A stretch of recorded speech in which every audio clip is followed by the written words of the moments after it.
కాంగ్రెస్కి సంబంధించిన నాయకులు కావచ్చు, కాంగ్రెస్కి సంబంధించిన మహేష్ గౌడ్ గారు కావచ్చు, వీళ్ళందరూ కేసీఆర్ దొంగ దీక్ష చేసిండు, కేసీఆర్ అసలు తెలంగాణ ప్రజల కోసం ఏం చెయ్యలేదు అని చెప్పేసి మాట్లాడడం జరుగుతుంది. సో కేసీఆర్ని మీరు చాలా దగ్గర నుంచి చూడడం జరిగింది. అసలు నిజంగా కేసీఆర్ నిజంగా దీక్ష చేసినారా చేయలేరా? అసలు కేసీఆర్ ఏం చేసినారు ఉద్యమం టైం? చాలా హాస్యాస్పదమైన విషయం మీద పెద్ద తీవ్రంగా ఖండనలు అవసరం లేదు.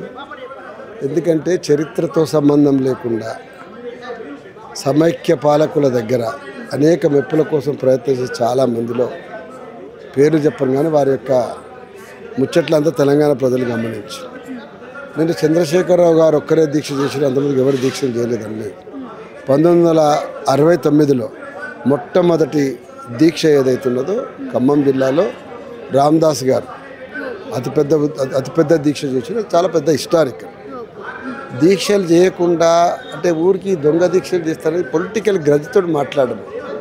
నేనేమంటే దాని రెలవెన్స్ ఎంత ఉండే, మేము కూడా కాంగ్రెస్ వాళ్ళు కంట్రిబ్యూట్ చేసినామని చెప్పుకోదలుసు కూడా చెప్పుకోవచ్చు. వారు చెప్పినా చెప్పకపోయినా స్వయాన చంద్రశేఖరరావు గారే అసెంబ్లీ వేదికగా ఈ రాష్ట్రం సాకారమైందంటే సోనియా గాంధీ గారి యొక్క దార్శనికతోటి మాత్రమే సాధ్యమైంది. కాంగ్రెస్ ఇచ్చినటువంటి సాఫ్ట్వేర్ కార్లతో సాధ్యమైంది. మిగతా వాళ్ళకు కూడా గౌరవంగా చెప్పారు ఆయన, ఎవరు సుష్మా స్వరాజ్ కానీ మిగతా సిపిఎం గురించి కూడా. దేశంలో ఎక్కడ లేనంత మొట్టమొదటిసారి ఒక బలమైన జాయింట్ యాక్షన్ కమిటీని గ్రౌండ్ చేసి అందరితో పెద్దన్న పాత్రగా టీఆర్ఎస్ ఉండి కలిసి చేసిన మహా ఉద్యమము, మిలియన్ మార్చు, తర్వాత సకల జనుల సమ్మె, ఇవన్నీ కూడా చరిత్ర. అది అంటే మహేష్ కుమార్ గారికి తెలవని చరిత్ర కాదు, కానీ పొలిటికల్గా దురదృష్టం ఏంటంటే రాజకీయ పార్టీలకు ఒక బాధ్యత చెప్తే అదే పనిగా మొత్తుకుంటారు. నా రిక్వెస్ట్ ఏంటంటే, ఇప్పుడు నేను ఉన్నా కాబట్టి ఇక టీఆర్ఎస్లో చెప్తున్నాను కాదు, నువ్వు టీఆర్ఎస్ ఉన్న అదే మాట చెప్పాలి, కాంగ్రెస్ ఉన్న అదే మాట చెప్పాలి. నిజంగానే చెప్పుకునే ప్రయత్నం చేయాలి. అప్పుడు మాత్రమే నాయకుడికి గౌరవం పెరుగుతుంది, ఇంటిగ్రిటీ పెరుగుతుంది.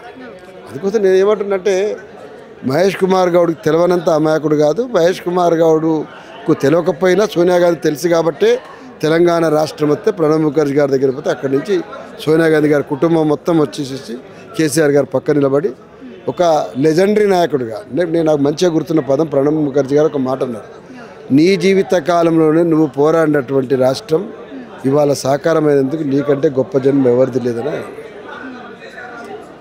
సో ఇక మనిషికి ఇంకెవరికి కితాబులు అవసరం లేదు. వారు ముఖ్యమంత్రి అయిన తర్వాత ఏం చేసిర్రు, 10 ఏళ్ళ లోపల నిజంగానే తెలంగాణ ఉద్యమ ఆకాంక్ష నెరవేరినా ఇట్లా కాదు, ఏకకులం ఏదో జరిగింది, అది పెట్టుకో, చర్చ వేరే సంగతి. బట్ కేసీఆర్ కంట్రిబ్యూషన్ని 2014 వరకు ఉన్నటువంటి కంట్రిబ్యూషన్ని 1 ఇంచు కూడా తగ్గడం సాధ్యం కాదు. ఏమి చర్చదాకర్ అంటాడు పొలిట్ బ్యూరో మెంబర్ కాకపోతే 1991లో తెలంగాణ మహాసభ పెట్టి బ్రహ్మాండం గ్రామాలు తిరిగి ఉద్యమం చేసినాం కాబట్టి మాకు స్టేక్ ఉన్నది. కేవలం పీడీ యాక్టే నా స్టేక్ కాదు, ఎందుకంటే ఇట్స్ హిస్టరీ. నాకు నేనుగా ప్రొక్లెయిమ్ చేసుకుంటే రాదు అది. అట్లనే కేసీఆర్ అంటే ఆయన చంద్రశేఖరరావు గారికి లెటర్ రాసిన సందర్భం కానీ, మొట్టమొదటిసారిగా విద్యుత్ పోరాటం సందర్భంగా కాల్పులు జరిగినప్పుడు కానీ, ఇవన్నీ కూడా హిస్టరీ. అది దాంట్లో భాగంగా మొట్టమొదటిసారిగా కొండ లక్ష్మణ్ బాపూజీ జలదృశ్యంలో ఎట్లా కూర్చున్నారు, ఎంతమంది పని చేసిండ్రు, ఎంతమంది ప్రజలు ఇది చేసిండ్రు, ఎక్కడ డౌన్ టు ఎర్త్ ఉద్యమం చేసిన తర్వాత రాజశేఖర రెడ్డి బుల్డోజ్ చేసిన తర్వాత మళ్ళీ ఎట్లా లేపగలుగుతామని చెప్పేసి ఒక ఫ్రీ జోన్ అనే ఒక ఇష్యూ. ఫ్రీ జోన్ ఇష్యూ అనేది ఒక సమర్థకుడైనటువంటి నాయకుడు వ్యూహం రచిస్తే తప్ప అది అంత పెద్ద ఉద్యమంగా సాధ్యం కాదు. ఎందుకంటే ఫ్రీ జోన్ హైదరాబాద్ పరిమితమైందని అనుకున్నారు. బట్ కేసీఆర్ అంటే అనే మనిషి యొక్క ఆ స్ట్రెంగ్త్ వల్ల అది ఏమైపోయింది, చిదంబరం స్వయాన మళ్ళీ డిసెంబర్ 9 నాడు స్పష్టమైన ప్రకటన చేసేటువంటి స్థితి వచ్చింది.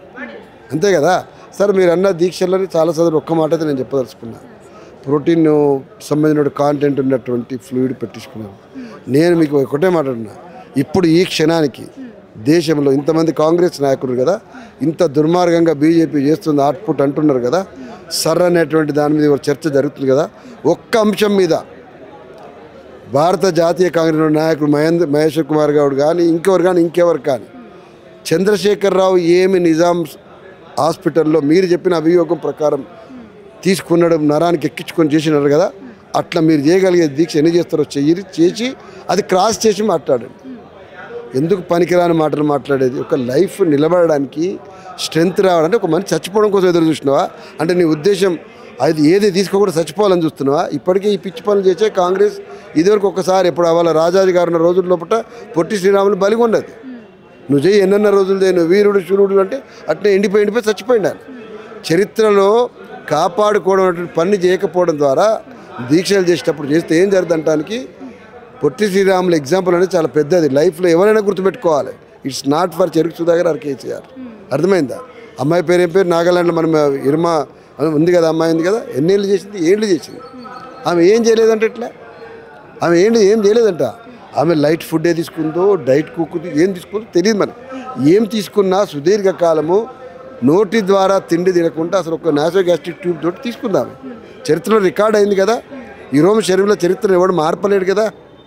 ఆమె రేపు వస్తే ఆమెకు 100 సీట్లు 100 ఓట్లు వచ్చినా 500 ఓట్లు వచ్చినాయి, not issue. But she made the history international. ప్రపంచం అంతా గుర్తించింది. ఒక మనిషి, ఒక ఆడపిల్ల, అక్కడ ఉన్నటువంటి మిలిటరీ చేసే దుర్మార్గాల మీద చేసినటువంటి నిరసన ఏదందో నెలలు నడిచింది కదా, ఏళ్ళు నడిచింది కదా. Only by just taking whatever is throw nose.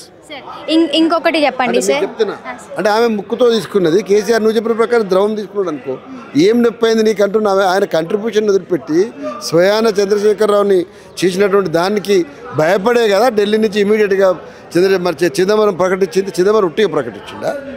Mahesh Kumar Goud మొత్తుకుంటే ప్రకటించిండా? లేకపోతే రేవంత్ రెడ్డి ప్రకటిస్తే ఇది చేసి ఇంకోటి చేస్తే ప్రకటించిండా? It is only because Chandrasekhar Rao అంటే నీకు నిమిషంలో కూర్చుంటే మొత్తం బాక్స్ బద్దలైపోతాము, తెలంగాణ అంతా అల్లకల్లోలం అయిపోతా ఉంది. మన బాధ్యత కూడా మనం ఇచ్చినాం కదా అని. అన్నిటికంటే ముఖ్యంగా ఆమె మ్యాగ్నానిమిటీ కూడా. అరే సోనియా గాంధీకి ఉన్న మ్యాగ్నానిమిటీలో 1/100 వంతు లేదు కదా వీళ్ళకు. ఇంకెన్నడూ మారుతారంటున్నా. మనం ఇవాళ అధికారం ఉన్నాం కాబట్టి ఏదంటే అది మాట్లాడాలి. అద్దంకి దగ్గర విజ్ఞప్తి చూస్తాం. మన స్థాయిని మనం తగ్గించుకోవద్దు, ఏది పడితే అది మాట్లాడి. నేనేమంటున్నా, మీరు 2014 తర్వాత పాలన మీద మీరు ఏం చేయదలుచుకుంటే పొలిటికల్గా మాట్లాడుకోండి. బట్ 2014 వరకు ఒక ఇంచ్, ఒక గీత కూడా పెడతాని వీల్లేదు. Is a fighter. He was a statesman. He himself started a political party and we all were part of that. ఓ పొలిట్ బ్యూరో మెంబర్ నాకు అవకాశం వచ్చింది. శ్రవణ్కి మొన్న కూడా పిలిచి ఎమ్మెల్సీ ఇచ్చినారు. ఎంతమంది నాయకుల్ని మీరు సుమన్ని ఎంపీ చేసినాడు, ఎమ్మెల్యే చేసినాడు, ఎంతమంది అయినరు? మన కంట్రిబ్యూషన్తో వారు ముఖ్యమంత్రి అనదలుచుకోవడాను, అది వేరే సంగతి. బట్ ఎవరిని ఏమీ చేయలేదు, ఏం కాలేదని ఎట్లా అంటాం? ఆయన నాయకత్వంలో పుట్ట ఆయనకు తీసుకున్న అడ్వాంటేజ్ ఆయన తీసుకుని, మేము తీసుకుని, మేము తీసుకున్నాం. అల్టిమేట్గా తెలంగాణ ప్రజలు తీసుకున్న ఈ రాష్ట్రాన్ని. దట్ గ్రేటెస్ట్ అచీవ్మెంట్ ఏంటిది? అది ఈ రాష్ట్రం సాకారం అయింది అంటే మనందరి కృషికి ఒక నాయకుడిగా ఆయన ఉన్నాడు. ఆయనతో పాటు సోనియా గాంధీ మేము ఎప్పుడు తక్కువ చేసి మాట్లాడలే. మీరెందుకు కేసీఆర్ తక్కువ చేసి మాట్లాడతారు?